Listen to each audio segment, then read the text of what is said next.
이번 주를 이렇게 쭉 돌아보면 제닛 옐런 재무장관 지명자, 이젠 이렇게 불러야겠고요. 인준 청문회가 있었고 또 바이든 행정부도 전 세계가 주목하는 가운데 공식 출범을 선언했습니다. 예, 바이든 행정부가 정상적으로 공식 출범했죠. 예. 지난 주말에 이어서 이번 주 초까지 지수가 이제 소폭 밀리면서요. 이거 조정 오는 거 아니냐 하는 우려감이 있었던 게 사실인데요. 바로 이제 낙폭 만회에 나서면서요. 다소 시장은 안정감을 찾아가는 모습을 보이고 있습니다. 그러나 여전히 시장에 대한 불안감 계속 이어지고 있고요. 이런 측면에서 볼 때 당분간 변동성 확대는 불가피하다. 이렇게 시장에서는 판단하고 있습니다. 앨런 지금 앞서 말씀하신 것처럼 앨런 재무장관 지명자의 인준 청문회에서 한 발언이 유독 이제 신경 쓰이는 대목인데요. 이런 것들이 이제 그 다음 주에 FOMC도 있고 어떻게 이제 반영이 될지 주목해서 보셔야 될 것 같고요. 시장은 대체로 앨런 그 인준 청문회나 아니면 그 바이든 행정부에 대한 정책 기대감 이런 것들은 일단 경기 부양 의지를 확인하는 수준 그 정도에서 이미 다 시장에 반영돼 있다. 이렇게 판단하고 있는 것 같습니다. 예. 네, 외신들 살펴보면 제닛 옐런이 돌아왔다, 준비해라 이런 헤드라인을 뽑기도 하던데요. 앞으로 그녀의 행보 또 주목을 해봐야겠습니다. 자, 그리고 다음 주에도 글로벌 일정들 많이 예정이 되어 있습니다. 미국에서는 금융주들을 시작으로 실적 시즌이 본격화됐는데요. 다음 주에는 이제 애플, 테슬라를 비롯해서 대형 기술주들 실적 발표도 예정이 되어 있고 앞서서 짧게 얘기해 주셨지만 올해 첫 FOMC 회의도 있습니다. 네, 맞습니다. 이 다음 주에 그 대형 기술주들의 이제 실적 발표가 줄줄이 예정이 돼 있는데요. 이 시장에선 양호한 실적 전망 기대하고 있는데요. 이 기술주 같은 경우 그동안 이제 주가가 많이 급등하면서 이 밸류 부담이 있는 게 사실인데 이번 실적 시즌에서 그런 밸류 부담을 실적이 상쇄할 수 있는 그런 수준을 나타낼까 이게 이제 관심이고요. 그런 측면에서 보시면 될 것 같고. 국내 기업들도 이제 줄줄이 4분기 실적을 발표하는데요. 4분기 실적은 이미 일단 시장에 반영돼 있다 이렇게 보시면 될 것 같고요.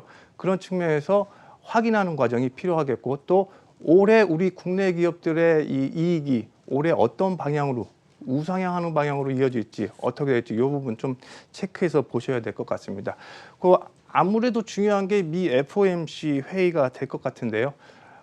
제롬 파월 연준 의장이 앞서 이제 스탠퍼드대 그 온라인 대담에서 긴 축은 아직 때가 아니다 이렇게 이제 일축을 하면서 시장의 우려를 좀 달랬는데요. 네.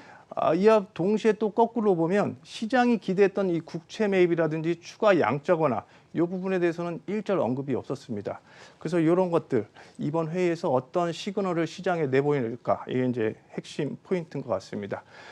자꾸 그 앨런 인준 청문회에서 앨런이 했던 말이 이제 가장 시장에서 지금 이제 어떤 뉘앙스, 어떤 의도를 갖고 저런 발언을 했는지 관심이 모아지고 있는데요. 네. 앨런이 그렇게 얘기를 했어요.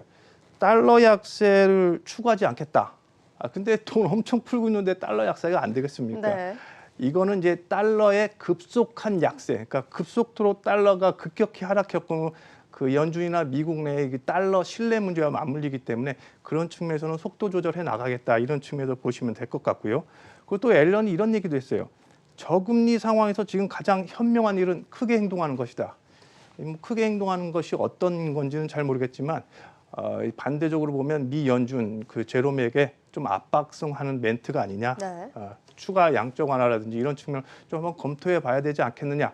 이런 시그널인데 이런 것들이 이제 시장에서는 그래? 그러면 앨런 같은 분들은 이제 전임 FOMC 의장도 했기 때문에 추가 양적 완화에 대해서 어떤 깜짝 발언이 나오는 거 아니야? 네. 이런 기대감도 엿보이는 게 사실입니다. 알겠습니다. 자, 일단 옐런 전 의장이 재무장관으로 컴백을 앞두면서 연준과의 조율도 중요하겠고요. 또 전체적인 미국 통화 정책의 향방에 또 관심이 쏠려 있는 상황입니다. 자, 그리고 또 흥미로운 게 최근 시장 분위기를 보면 이 대규모 추가 부양책에 대한 논의들이 계속 나오고 있는데 앞서 시장 분위기와는 완전히 또 달라진 게 이전에는 좀 발언이 나오면 좀 환호하는 분위기가 더 컸다면 지금은 현재 확인하는 정도라든지 이후에 벌어질 일들에 대한 우려들이 조금 더 큰 상황 같거든요. 예, 맞습니다. 이 최근 시장 기류 좀 예전과 비해서 크게 많이 달라졌습니다. 아무래도 이제 3천 지수대 3천대 넘어오면서 이제 레벨 부담이 커지면서요. 이 지수는 오르지만 왠지 기분은 좀 석연치 않은 그런 구석들이 남아 있는 거거든요. 그리고 또 이게 이제 바이든 행정부의 정책 기대감 이런 것들이 이미 시장에 다 반영이 됐다라고 하면 추가적으로 상승 동력이 있어야 되는데 그런 것들이 아직 지금 없는 상황이거든요. 네. 이런 측면에서 아무래도 이제 시장이 우려하는 것 같고요. 일단 시장에서는 두 가지 측면에서 집중을 해서 지금 보고 있는 상황입니다. 일단 그 백신이 지금 나왔잖아요. 백신이 나왔으니까 경제 정상화가 될 거고, 경제 정상화가 되면 그동안 눌려있던 이 소비가, 보복 소비가 일어나면서 성장이 크게 뜰 거다. 이렇게도 이제 시장에서는 기대를 했는데요. 이 막상 뚜껑을 열고 보니까 과연 우리가 기대했던 성장이 나올까 하는 의구심이 이제 지금 생기기 시작한 거예요. 네. 실제 그 미국의 그 개인 저축률을 좀 보시면요. 지금 뭐 그래픽이 준비됐는지 모르겠는데 저축률을 보시면 이 작년에 그 팬데믹, 1차 팬데믹이 왔을 때 그리고 바로 직후인 2020년 4월에 이 미국의 개인 저축률이 33%를 넘어섭니다.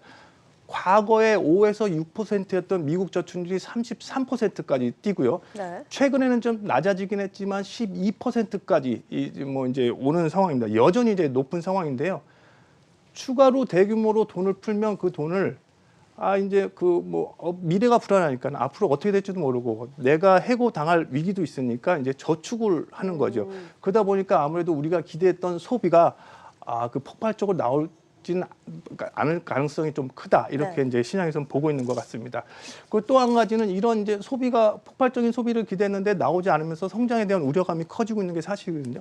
이럴 때 기대한 만큼의 성장이 나오지 않을 때 연준이 나서서 돈을 더 풀 거다 하는 그런 기대감도 있었는데 최근에 연준은 지금 오히려 긴축을 고민하고 있는 상황이기 때문에 이런 것도 당분간 어렵지 않을까 이렇게 지금 시장에서는 보고 있습니다.